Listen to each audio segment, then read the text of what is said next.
India में इस वक्त हजारों multi level marketing companies operate कर रही हैं, जिसमें से कुछ जेन्युइन है और बहुत सारी ऐसी कंपनीज हैं जो कि स्कैम कर रही हैं। इनफैक्ट पास में भी ऐसी बहुत सारी कंपनीज हैं जिन्होंने पब्लिक के साथ में बहुत बड़ा स्कैम किया। उसके बाद में या तो वो कंपनीज बंद हो गई या उनके जो ओनर्स थे उन्होंने सारा पैसा इकट्ठा किया पब्लिक का और वो भाग गए। और जब इस तरह के स्कैम्स बहुत ज्यादा बढ़ गए हमारी कंट्री में, तो गवर्नमेंट ऑफ इंडिया ने एक बहुत ही अच्छा स्टेप उठाया पब्लिक वेलफेयर के लिए। Consumer protection direct selling rules को इंट्रोड्यूस किया। और अच्छी बात यह है कि ये सारे रूल्स हिंदी में भी लिखे हुए हैं और इंग्लिश में भी लिखे हुए हैं, जिससे कि कोई भी इंसान इसको अच्छे से पढ़ सके और समझ सके। इसका लिंक मेरी इस वीडियो के नीचे डिस्क्रिप्शन में है। इससे पहले कि मैं बात करूं कि ये रूल्स क्या है, हमको ये समझना बहुत जरूरी है कि जो डायरेक्ट सेलिंग इंडस्ट्री है इसकी शुरुआत कैसे हुई थी और उसके पीछे का लॉजिक क्या था। तो जब इस इंडस्ट्री की शुरुआत हुई थी तो उसका लॉजिक बड़ा सिंपल सा था कि आपने एक प्रोडक्ट खरीदा, अगर वो प्रोडक्ट आपको पसंद आया एज कंज्यूमर, तो आपने आगे अपने फ्रेंड्स को और रिलेटिव्स को रिकमेंड किया। जब रिकमेंड किया तो उस कंपनी को प्रॉफिट हुआ, तो उस प्रॉफिट में से कुछ परसेंटेज उस कंपनी ने उस इंसान को दिया जिसने उस प्रोडक्ट को रिकमेंड किया। अगर इसी तरह से इस बिजनेस को एक्चुअल में किया जाए तो इसमें कुछ भी गलत नहीं है। लेकिन अगर एक कंपनी के जो डायरेक्ट सेलर्स हैं वो उस कंपनी के प्रोडक्ट के बारे में तो कोई बात ही नहीं कर रहे हैं, वो बात कर रहे हैं किसी ऐसे प्रोडक्ट के बारे में जिसका उस कंपनी के प्रोडक्ट से दूर दूर तक कोई कनेक्शन नहीं है। फॉर एग्जाम्पल, वो कंपनी बेच रही है साबुन, तेल, शैंपू, और वहां पर बात करी जा रही है मर्सिडीज की, BMW की, और उस कंपनी को आगे से आगे जो लोग ज्वाइन कर रहे हैं उनके ज्वाइन करने का मकसद उस कंपनी के प्रोडक्ट्स या सर्विसेज नहीं है, बल्कि पैसा कमाना है। यहां तक कि उनको प्रोडक्ट से कोई लेना देना ही नहीं है। तो ये एक कंप्लीट स्कैम है जिसको गवर्नमेंट ने पूरी तरह से बैन किया हुआ है। और इस स्ट्रक्चर में कुछ लोगों का तो फायदा होता है, बाकी लाखों लोगों के पैसे डूब जाते हैं। मैं आपको एक रियल लाइफ एग्जांपल देता हूं, उससे आप ज्यादा अच्छे से समझ पाएंगे। फॉर एग्जाम्पल, एक कंपनी है जहां पर 10 लाख लोगों ने ज्वाइन किया हुआ है, उसकी साल की टर्नओवर है 100 करोड़। वहां पे अलग अलग तरह के प्लान होते हैं। कहीं पर होता है कि आपको आगे 3 लोगों को ज्वाइन करवाना है, कहीं पर होता है बाइनरी प्लान, यानी कि आपको आगे 2 लोगों को ज्वाइन करवाना है। बट इन सारी कंपनीज को बोलते हैं डायरेक्ट सेलिंग कंपनीज। तो ये जो डायरेक्ट सेलिंग कंपनीज होती हैं, ये अपने डायरेक्ट सेलिंग नेटवर्क में 30 से 50% के बीच में पैसा डिस्ट्रीब्यूट करती है। एवरेज हम कह सकते हैं 40%। 100 करोड़ में से 40 करोड़ रुपए चला गया इस कंपनी के डिस्ट्रीब्यूशन नेटवर्क में। अभी अमाउंट सुनने में बहुत बड़ा लगता है, 40 करोड़ रुपए। और जो भी कोई नया मेंबर उस कंपनी को ज्वाइन करता है उसके माइंड में यही होता है कि अगला करोड़पति मैं ही हूं। बट अब एक बार प्रैक्टिकली देखते हैं कि अगर वो कंपनी चाहे भी तो क्या सबको लखपति करोड़पति बना सकती है। ज्यादातर क्या होता है कि इन कंपनीज में आप एक पैटर्न देखोगे, हर कंपनी का कोई ना कोई एक फेस होता है। वो एक इंसान स्टेज पर आकर के खड़ा होता है, वहां पर वो इंसान आकर के स्टेज पे सबके सामने अपनी इनकम को शेयर करता है और सबको बताता है कि उसके पास में कौन सी गाड़ी है। ज्यादातर इन लोगों के पास में मर्सिडीज होती है, और मर्सिडीज का भी कोई छोटा मोटा मॉडल नहीं, 3 करोड़ का, 4 करोड़ का।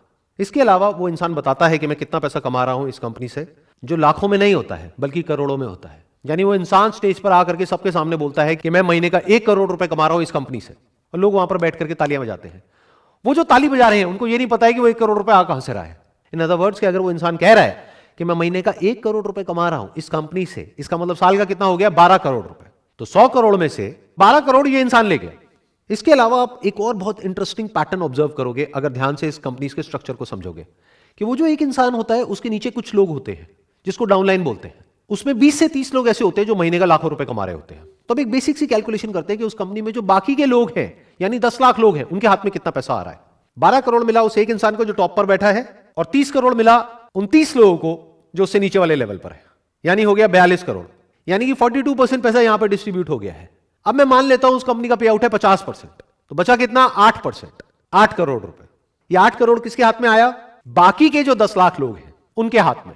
तो एक इंसान के हाथ में आता है 80 रुपए साल का। अब यहां पर समझने वाली बात यह है कि जो 80 रुपए है ये कैलकुलेशन के लिए एक एवरेज है, बट ऐसा एक्चुअल में नहीं होगा। एक्चुअल में क्या होगा, किसी के हाथ में हो सकता है 8,000 भी आ गया, किसी के हाथ में कुछ भी नहीं आया। तो मैं कोई नहीं होता आपको ये बोलने वाला कि आपको ये करना चाहिए नहीं करना चाहिए, ये डिसीजन आपका है, क्योंकि सिर्फ आपका पैसा नहीं लग रहा है, आपका टाइम भी लग रहा है। प्लस जब आप ऐसी कंपनीज को ज्वाइन करते हो तो बहुत सारी ऐसी कॉस्ट होती है जिसको आपने शुरू में कैलकुलेट नहीं किया होता है। जैसे इन कंपनीज के जो सेमिनार्स होते हैं, यूजुअली उसके लिए आपको टिकट खरीदनी होती है, ट्रैवल के पैसे लगते हैं, आपका टाइम यहां पर लग रहा है। तो आपको सारी कैलकुलेशंस करके चलना है कि आपने कितना पैसा और कितना टाइम लगाया, और साल के एंड में आपके पैसा कमाने की पॉसिबिलिटी क्या है।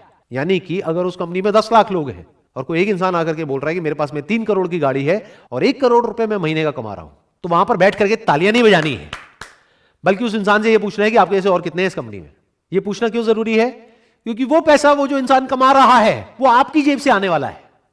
तो अब सवाल ये उठता है कि क्या सारी मल्टी लेवल मार्केटिंग कंपनीज जितनी भी है वो सब फ्रॉड है? ऐसा नहीं है, कुछ कंपनीज जेन्युइन भी है।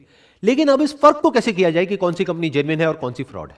तो आज हम यही काम करने वाले हैं, हम डिटेल में समझने वाले हैं कि कौन सी कंपनी जेन्युइन है और कौन सी फ्रॉड है। इसके बेसिस पे नहीं कि मुझे क्या लगता है या आपको क्या लगता है, बल्कि इसके बेसिस पर कि हमारी कंट्री का लॉ क्या कहता है। 28 दिसंबर 2021 को गवर्नमेंट का एक नोटिफिकेशन आता है जिसमें कि जितनी भी डायरेक्ट सेलिंग कंपनीज हैं उन सब के लिए प्रॉपर गवर्नमेंट ने कुछ रूल्स बनाए। मैंने डिटेल में इन सारे रूल्स को स्टडी किया और इसमें से कुछ इंपॉर्टेंट पॉइंट्स को हाईलाइट किया हुआ है जो हम सबके लिए एज कंज्यूमर समझना बहुत इंपॉर्टेंट है। इसमें कहा जा रहा है, no direct selling entity shall adopt any unfair trade practice in the course of its business or otherwise and shall abide by the requirements specified in any law for the time being in force.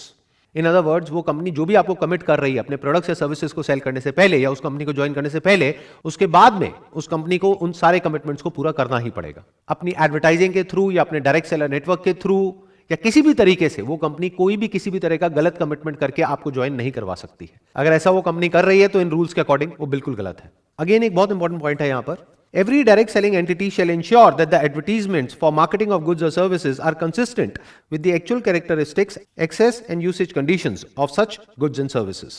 इसका मतलब यह है कि वो जो direct selling company है या जो उसका नेटवर्क है डायरेक्ट सेलर्स का, उसमें से कोई भी ऐसा कोई भी एडवर्टीजमेंट नहीं दे सकते हैं कहीं पर भी जहां पर कि उस प्रोडक्ट को, उस सर्विस को या उस कंपनी का जो भी प्लान है उसको बहुत बढ़ा चढ़ा करके दिखाया जा रहा है कि वो है कुछ और उसको कुछ और ही दिखाया जा रहा है। अगर मैं इसका एक प्रैक्टिकल एग्जांपल आपको दूं तो आपने नोट किया होगा कि फेसबुक पर, इंस्टाग्राम पर, यूट्यूब पर ऐसी बहुत सारी एड्स आती हैं जहां पे किसी एक पर्टिकुलर सेगमेंट को टारगेट किया जाता है। जैसे कि अगर आप एक हाउसवाइफ हैं और घर बैठे बैठे लाखों रुपए कमाना चाहते हैं तो हमको कॉन्टैक्ट करिए। तो इस तरह की एडवर्टाइजिंग अगर कोई कंपनी कर रही है तो वो एक स्कैम है।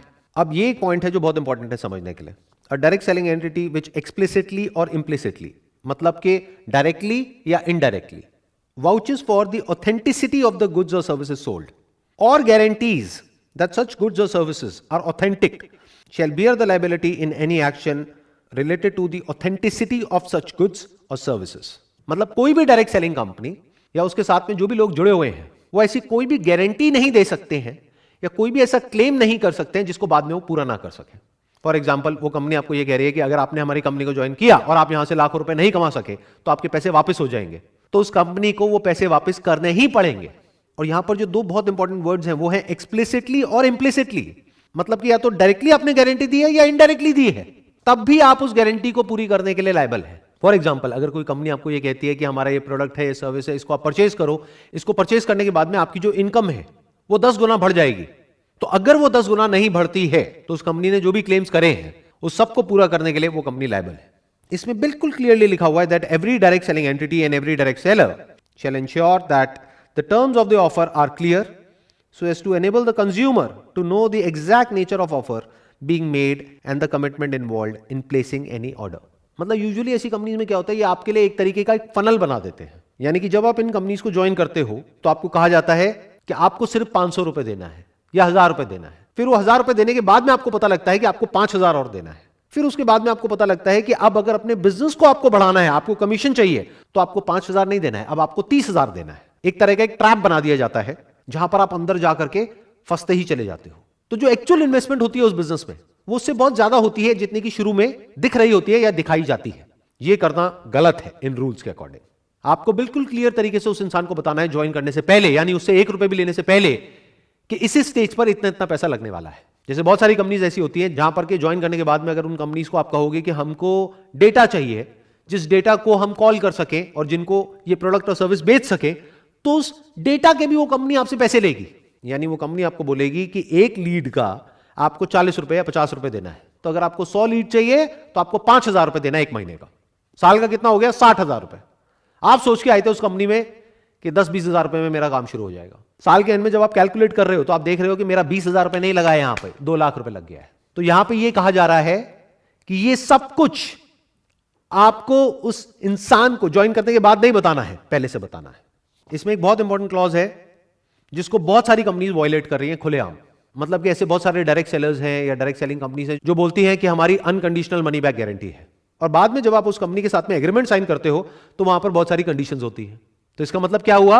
कहा कि जो मनी बैक गारंटी है वो अनकंडीशनल है, जबकि एक्चुअल में जब एग्रीमेंट की बारी आई तो वहां पर बहुत सारी कंडीशंस है कि पहले आपको ये करना पड़ेगा, फिर ये करना पड़ेगा, फिर ये करना पड़ेगा, फिर ये करना पड़ेगा, तब जाकर के आपके पैसे आपको वापस होंगे। ये गलत है, ऐसा आप नहीं कर सकते हो। इस क्लॉज को ध्यान से समझना, ये बहुत इंपॉर्टेंट है। अ डायरेक्ट सेलिंग एंटिटी और direct seller shall not refuse to take back spurious goods और deficient services and refund the consideration paid for goods and services provided. मतलब यहां पे क्या कहा जा रहा है कि अगर आपने एक एमएलएम कंपनी को ज्वाइन किया और उसके जो गुड्स हैं और सर्विसेज हैं उससे आप सेटिस्फाइड नहीं है, तो उस कंपनी को आपको आपका पैसा रिफंड करना ही होगा। और यही सबसे बड़ा फर्क है एक जेन्युइन डायरेक्ट सेलिंग कंपनी में और एक फेक डायरेक्ट सेलिंग कंपनी में। जिस कंपनी को अपने प्रोडक्ट्स और सर्विसेज पे कॉन्फिडेंस होगा, उनकी जो मनी बैक गारंटी है वो अनकंडीशनल होगी। यानी कि वो कंपनी आपको ये नहीं बोलेगी कि आपने हमसे प्रोडक्ट खरीदा, सर्विस खरीदा, अब अगर आपको अपना पैसा वापस चाहिए तो आगे आपको इतने लोगों को और लेकर के आना पड़ेगा, तब आपको आपका पैसा वापस मिलेगा। अगर कोई कंपनी ऐसा बोल रही है तो वो एक स्कैम है। और यही बात जो मैंने अभी बोली है, ये आगे एक और क्लॉज में क्लियरली मेंशन्ड है।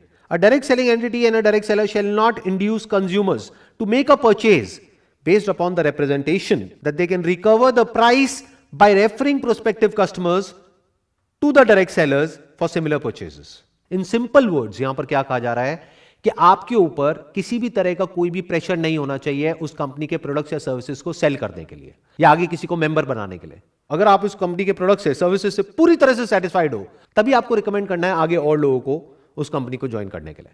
अगर ऐसा एक्चुअल में हो रहा है तो वो कंपनी जेन्युइन है, लेकिन अगर ऐसा नहीं हो रहा है तो वो एक स्कैम है। और ये सब तो वो है जो रूल्स में क्लियरली लिखा हुआ है कि ये करना गलत है। इसके अलावा ऐसी बहुत सारी चीजें हैं जो बहुत सारी एमएलएम कंपनीज में होती है, जो हो सकता है लीगली सही है लेकिन एथिकली बिल्कुल गलत है। मतलब कि अगर कोई भी डायरेक्ट सेलिंग कंपनी है जिसका एक डायरेक्ट सेलर्स का नेटवर्क है, तो स्ट्रक्चर में सारे लोगों को सिर्फ तब बेनिफिट हो सकता है जब जो प्रोडक्ट है और सर्विस है उसकी अपने आप में इतनी वर्थ है कि अगर एक इंसान वहां से 1 रुपए भी ना कमाए तब भी उसको किसी तरह का कोई रिग्रेट ना हो कि मैंने इस कंपनी को ज्वाइन किया। मतलब कि हो सकता है जो गवर्नमेंट के रूल्स हैं डायरेक्ट सेलिंग इंडस्ट्री के लिए, वहां पर यह नहीं लिखा है कि उस कंपनी के जो प्रोडक्ट्स हैं और सर्विसेज हैं उसका प्राइस पॉइंट क्या होना चाहिए, लेकिन ये आपको देखना है उस कंपनी को ज्वाइन करने से पहले। फॉर एग्जांपल, वो कंपनी आपको साबुन का डब्बा बेच रही है 500 रुपए का, जिसके जैसा सेम प्रोडक्ट आपको मार्केट में मिल रहा है 50 रुपए का। तो अगर वहां पर आपको कोई कमीशन ना मिले, कोई इंसेंटिव ना मिले, कोई पैसे की बड़ी बड़ी बातें ना हो, कोई मर्सिडीज की बातें ना हो, बीएमडब्ल्यू की बातें ना हो, तब भी क्या आप वो प्रोडक्ट खरीदोगे? अगर तो जवाब है हां, तो वो कंपनी बहुत बढ़िया है। लेकिन अगर जवाब है ना, तो ये बिजनेस फंडामेंटली फ्लॉड है। क्योंकि ये जो बात अब मैं बोलने वाला हूं, इसको ध्यान से समझिएगा, ये सिर्फ डायरेक्ट सेलिंग बिजनेस पर अप्लाई नहीं होता है, बल्कि किसी भी बिजनेस पे अप्लाई होता है। अगर उस बिजनेस में रिपीट बिजनेस नहीं आ रहा है, वर्ड ऑफ माउथ स्ट्रांग नहीं है, तो बिजनेस आज नहीं तो कल फेल होना ही होना है। Word of mouth, not of the money that a person can earn from that particular company, but word of mouth of the products and services offered by that particular company. Word of mouth इस चीज का नहीं कि उस company से लोग कितना पैसा कमा रहे हैं, बल्कि इस चीज का कि उसके प्रोडक्ट्स और सर्विसेज कितने अच्छे हैं। अगर एक्चुअल में उस कंपनी के प्रोडक्ट्स और सर्विसेज अच्छे हैं, कॉम्पिटिटिवली प्राइस्ड हैं, और अगर आप खुद अपने घर में उन प्रोडक्ट्स को बार बार यूज कर सकते हो, तो ये बिजनेस लॉन्ग टर्म में सक्सेसफुल हो सकता है। लेकिन अगर उस कंपनी के जो प्रोडक्ट्स हैं और सर्विसेज हैं उसमें दम नहीं है, तो बिजनेस ने आज नहीं तो कल फेल होना ही होना है। और यही सबसे बड़ा फर्क है एक जेन्युइन कंपनी में और स्कैम में।